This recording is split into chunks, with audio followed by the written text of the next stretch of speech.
metropolitan daily newspaper, it employs hundreds, sometimes thousands of people to gather, edit, and publish the news that flows in hour by hour from all parts of the world.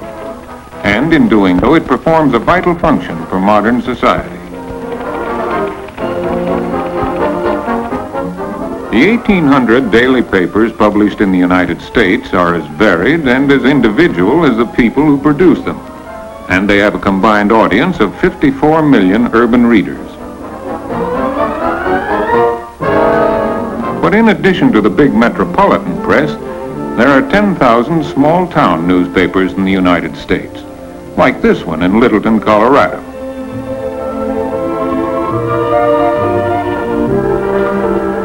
This is the press room of the Littleton Independent, a weekly newspaper that started publication 62 years ago.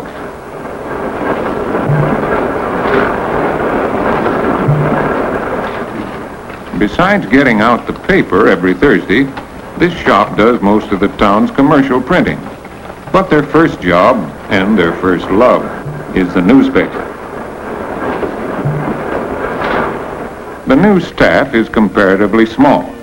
There's a young lady who covers the town's social events, and an eager young reporter who hopes that every phone call will bring an important story.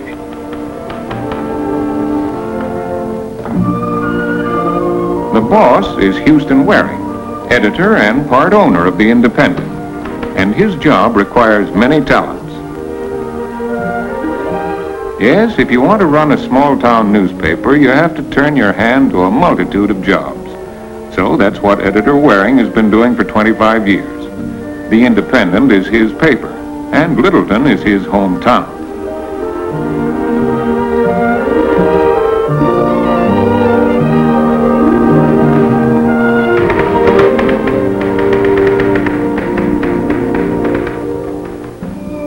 Littleton is pretty much a typical western town with a population a little over 3,000.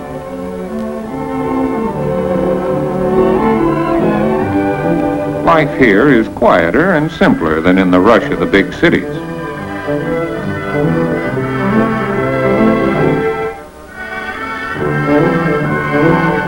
Littleton lies near the eastern slope of the Rocky Mountains in the center of a region that raises beef cattle and winter wheat. Buffalo Bill and Kit Carson used to ride this range, and the pioneer wagon trains crossed where the highway lies today. But times change, and towns change with them. Even Littleton has a few modern manufacturing plants today.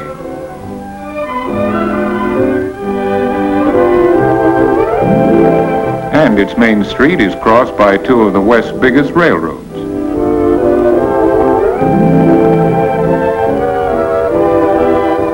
Denver is the closest large city, 10 miles away, and most people here read the Denver newspapers for up-to-date world news.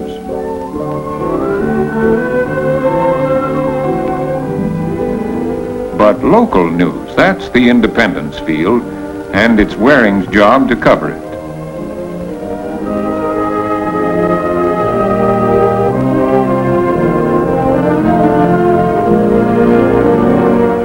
The best way to do that is to get out each day and be your own reporter. For instance, the government soil expert and the local rancher were talking about how little snow had fallen in the mountains. The spring runoff of melting snow into the river is mighty important to the local ranchers. It tells them how much irrigation water there will be and what kind of forage their cattle will find this summer. Yes, water is news to these people, and news is what Waring is after.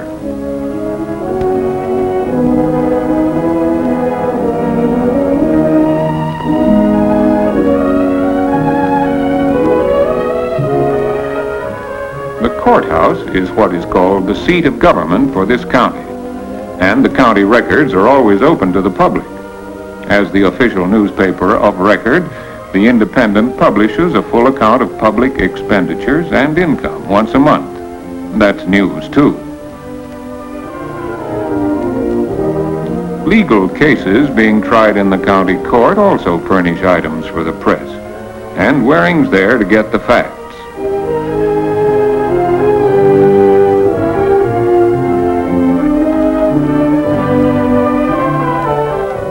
The sheriff's office is another source of news.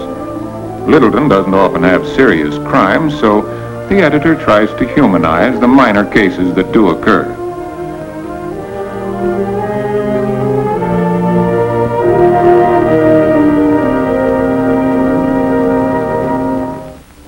Then, in addition to purely local affairs, forum meetings are often held in private homes for discussion of the larger affairs of the nation and of the world. These meetings themselves make news for Editor Waring. They are informal seminars, usually led by an invited guest, often a professor from the state university. The discussions range all over the world. It's a long way from Paris, France to Littleton, Colorado. But the discussion this time was led by a man formerly with the Citroën Auto Company in Paris, who had a wide knowledge of international trade. Of course, the real thing the editor gets from these meetings is some interesting stories for his newspaper.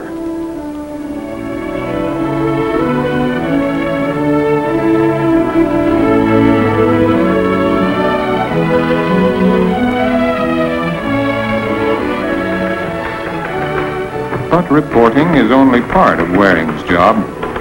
Through his editorial writing, he has been a force for progress in Littleton. For example, a safety law compelling trains to show their headlights both day and night.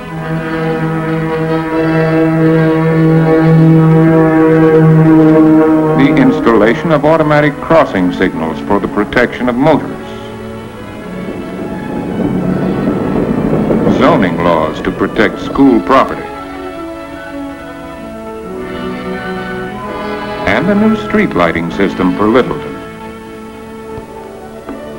All of these resulted from editorial campaigns by Houston Waring, who saw their need and aroused public attention. But beyond these civic improvements, Waring's newspaper caused a human experiment of great importance to be carried out in Littleton. This they call the Friendship House. It was built by the labor and contributions of the people of Littleton. It was built as a gesture of friendship for a family of displaced persons from Europe, to help them start their new life in their new country.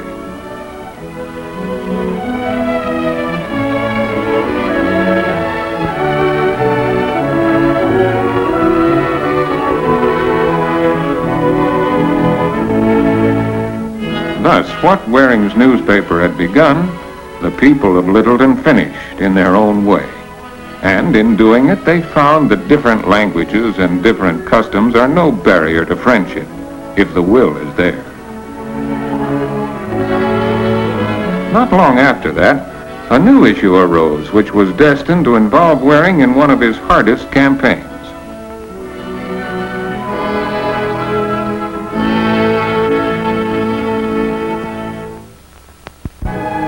In the basement of one of the local churches, there was a temporary health clinic. It was becoming more and more crowded each day. The caseload far exceeded the facilities for proper care. Waring knew the time had come to publicize the need for a permanent health clinic in Littleton.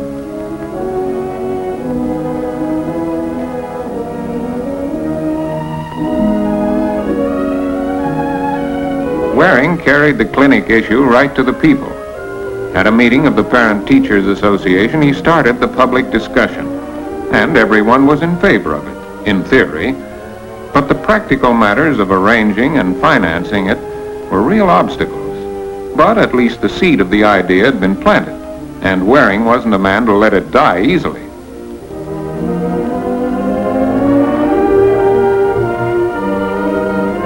So, week by week, the editor advanced the clinic idea in his editorial column, and week by week, public awareness seemed to be rising.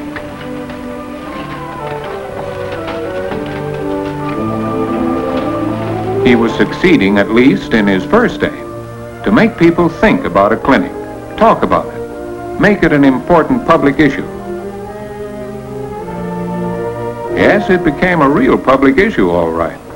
A new clinic would probably mean an increase in local taxes to support it, and that brought the opposition into the open. The editor's mail doubled and tripled, and some of the letters were even delivered in person. The newspaper always published all opinions as a matter of course, favorable or not, and some of them were pretty eloquent.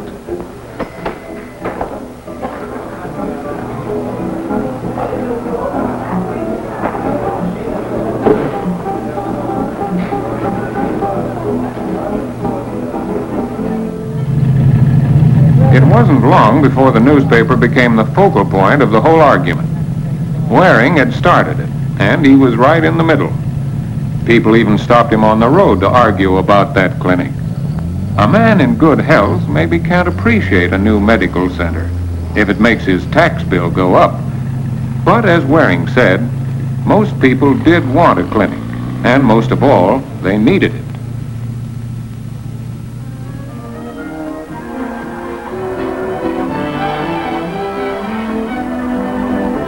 So, week after week, Waring kept on writing about the clinic.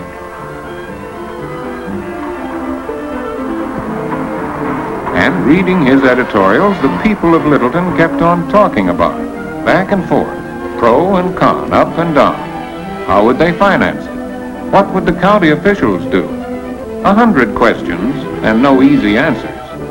But out of the arguments and plans, there arose in Waring's mind a feeling that the clinic idea was gaining.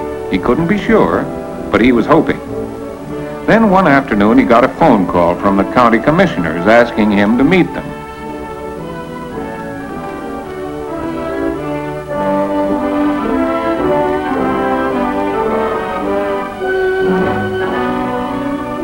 And out there in a cow pasture, they gave Waring the front page story he'd been hoping for. The story of the new health clinic to be built on this very spot. Yes, the arguments were over. The plans had been approved, and construction would begin at once. And how had it come about? Well, it just seemed that public demand had carried the day.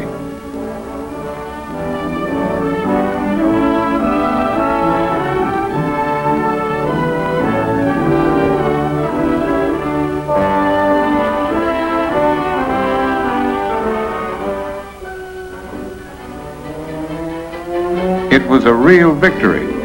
People who got the news early felt as good about it as Waring did. And as for the Independent, they were running it on page 1 with a banner headline.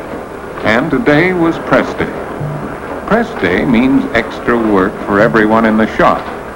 They had a big story in this edition and they all felt good about it. But getting out a paper is still hard work.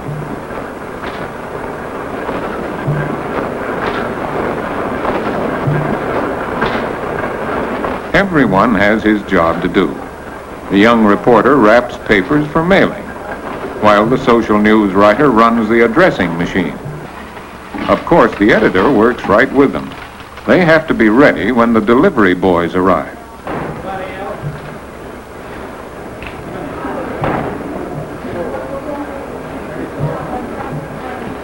The largest part of the circulation of small-town papers like the Independent depends on its delivery force, the boys. They buy their papers at the office at half price and go out and sell them at full price. It may be 2 papers or 20. Whatever it is, the newspaper route means extra spending money for many a boy. And representatives like these have been building goodwill for newspapers since the early days of journalism.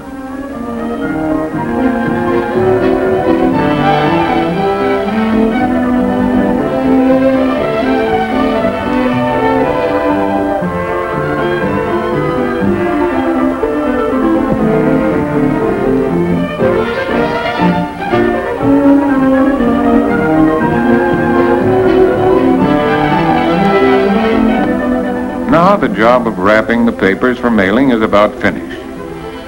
The small-town newspapers of the United States are read by some 13 million people living in rural areas. Most of these farm readers are reached by mail under the postal laws that carry newspapers at especially low rates. This privilege was established early in American history to encourage the growth and strength of a free press.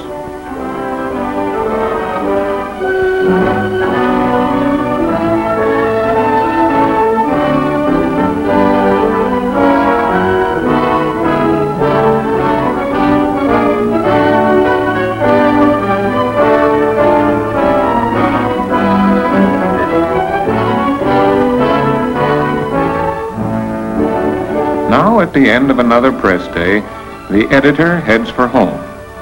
Each edition put away is something of a victory, but already he is alert for news for next week's paper. For it is his business to know what people are doing and what they are thinking.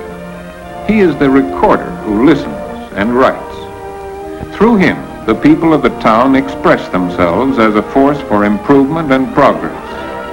Thus, in a special way, he adds dignity and importance to their lives.